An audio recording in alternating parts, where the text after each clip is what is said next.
Welcome to the RPGamer review of Dragon Quest VII Reimagined. This is read by Sperumbres, written by Dalandar, and the video is edited by Frog. Dragon Quest is one of the names that is almost synonymous with adventure and the RPG universe. A storied franchise that with each title provides its own journey across the world. Dragon Quest VII Reimagined, a full rebuild of PlayStation and later 3DS title Dragon Quest VII, offer a classic adventure with young protagonists, snappy turn-based combat, and a whimsical score, making it approachable to anyone. The diorama-style backgrounds that blend with the almost bisque dull characters belay the underscore of a harrowing aspect of the journey can be. While the main story is streamlined and by the book, its series of micro-stories intercept throughout make it endear the whole way through. The Dragon Quest franchise has common element running throughout is its eclectic and diverse monster portfolio, mute protagonists, designed from Akira Toriyama of Dragon Ball fame, catchy music, and last but not least, traditional turn-based combat. Dragon Quest VII Reimagined, new graphical style breathes fresh life to these original creations, particularly in the monster designs. There's a layer of unassuming cuteness that somehow fit with the evil indentation of these monsters, and every once in a while there will be one that screams Toriyama in the best way possible. The dialogue and voice acting have to work around the mute protagonist, and depending on the situation can work well or cause leaps in logic. The soundtrack return in a timeless manner with all the fanfare and care one will expect. The combat system feels quick, responsive, and there are a few different ways for characters to feel powerful. Everything comes together into a memorable adventure that captures the essence of what is expected of a classic Dragon Quest title while still feeling like a new experience. The heroes begin their journey on the island of Estad, its populace consisting of fishing village and a secondary town built around a governing castle. It's a quiet, lonely life as everything around the island is open sea. The basic routine is stifling for the hero, their best friend Prince Kefir, and the major daughter Maribel, who believe there has to be something else out there that can enrich their lives. They find a mysterious shrine with a voice that bids them to collect fragmented stone tablets to assemble on various pedestals. When one is completed, it sends them into a new island and a contentious period in the past, where its people are under attack by monsters. The journey to solving these issues and defeating the evil force is always exciting. Some stories are genuinely heartbreaking, while others have a wondrous sense of hopefulness, and the key to both types is that they are full of heart. The Estard trio undergo some growing pains during their adventure, trying to find a sense of belonging and purpose beyond their sleepy little village. But the games find it a bit tricky to convey through the protagonist's limited yes or no, head-tilt response and his friend's headstrong teenager attitude that switch between endearing and irritating.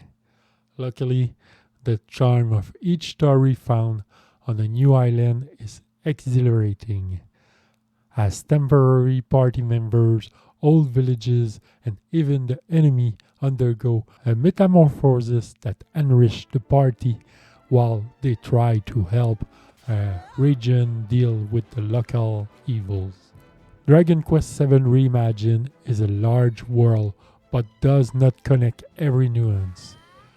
It is an adventure at heart, which means the occasional minor leak in logic and suspension of belief. None are immersion breaking, but it does still happen often enough to be noted, and they eventually feed into a larger overarching story of the search for lasting peace and belonging that sufficiently tie everything together. Plot progression is tied to finding the aforementioned fragmented tablet. And Dragon Quest VII Reimagined, these are easy to track, as the minimap has a separate icon for them. They sparkle with an exclamation mark declaring "Here it is," and there are quest markers that keep players in an area until everything for progression is collected. Everything is straightforward, keeping player focused on the adventure, though it cut into players' explorative agency, which is now relegated to finding items and mini-medals by searching everywhere. Despite requiring less exploration to progress, this is still a lengthy adventure, likely running around 65 hours for most players, with a ton to find in the world. Enemies are seen on screen, allowing players to freely attack or attempt to avoid them.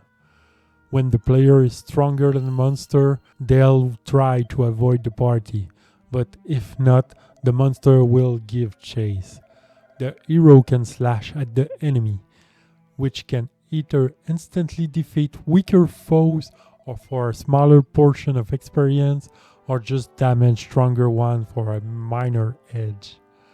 There are options to adjust the battle speed or auto battle function, but honestly, the default setting typically takes less than a minute for a regular encounter to end, and do not start to feel long until the beefier enemies of the last few dungeons.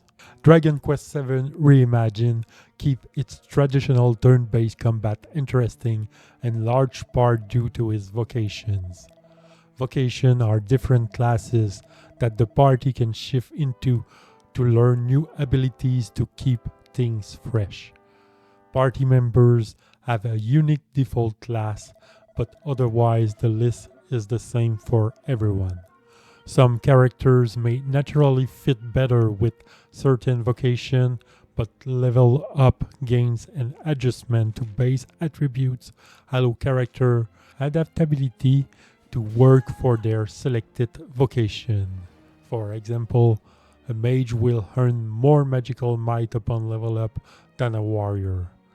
There is a longer than expected portion of the game spent in the default class, but when the vocations are available, there are 10 beginner classes that lead into intermediate ones, and only a few advanced. Depending on the choice made, there might be some backtracking through other vocations to gain access to the stronger advanced one. But the moonlighting feature make that easier. Moonlighting allow players party members to add a second vocation, which if it is a mastered class make learning the primary vocation one easier, while also giving access to all of the mastered vocation abilities. Moonlighting, while unlocking and growing vocation, adverts potential issues stemming from lower effectiveness of the earlier abilities within each vocation, which would otherwise make it take considerable time to defeat even routine encounter later in the games. Dragon Quest Reimagined is not overly difficult, but dealing less damage per turn just prolong fights longer than necessary, especially since there are enough recovery items and shrine that is difficult to run out of MP. What does that mean is that the middle portion of the game works best as learning abilities is a constant thrill.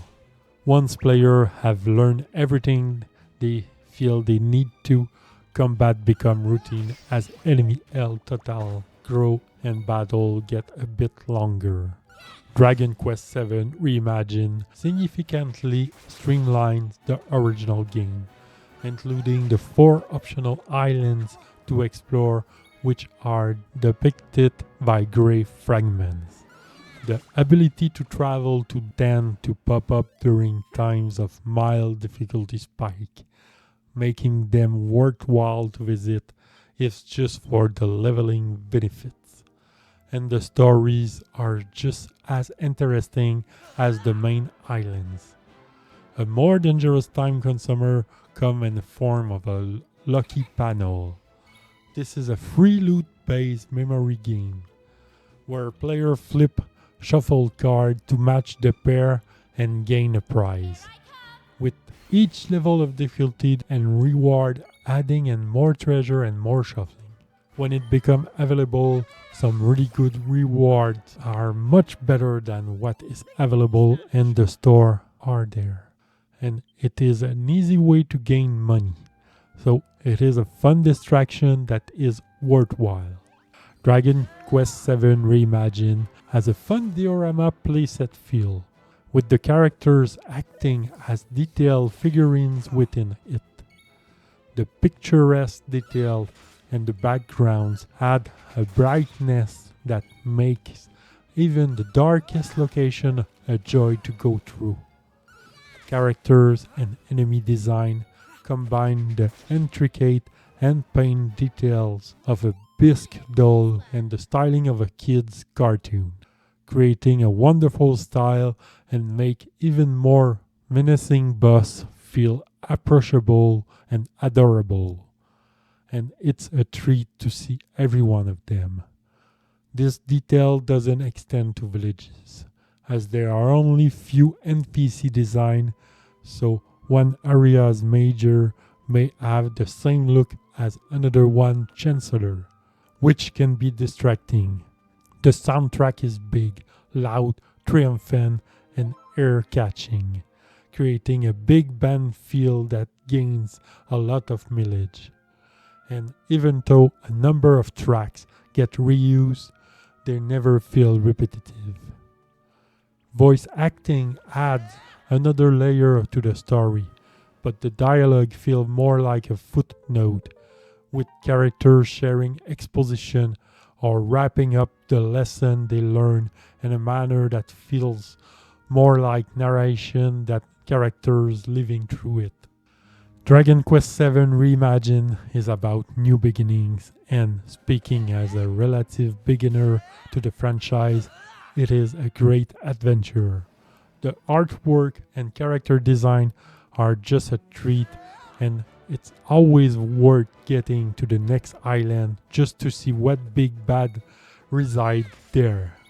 The combat system is snappy, making it a fun way to fight the next art-filled story beat that runs the whole gamut of emotion.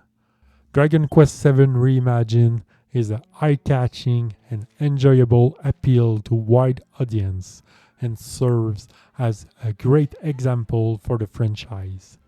RPGamer give Dragon Quest VII Reimagined 4 out of 5. For more detail, hit up the link in the description below. For more video content, subscribe to the channel. Follow us on Twitch for daily stream of your favorite RPGs. Join on the discussion at rpgamer.com on Discord. And for the latest in RPG news, head over to rpgamer.com.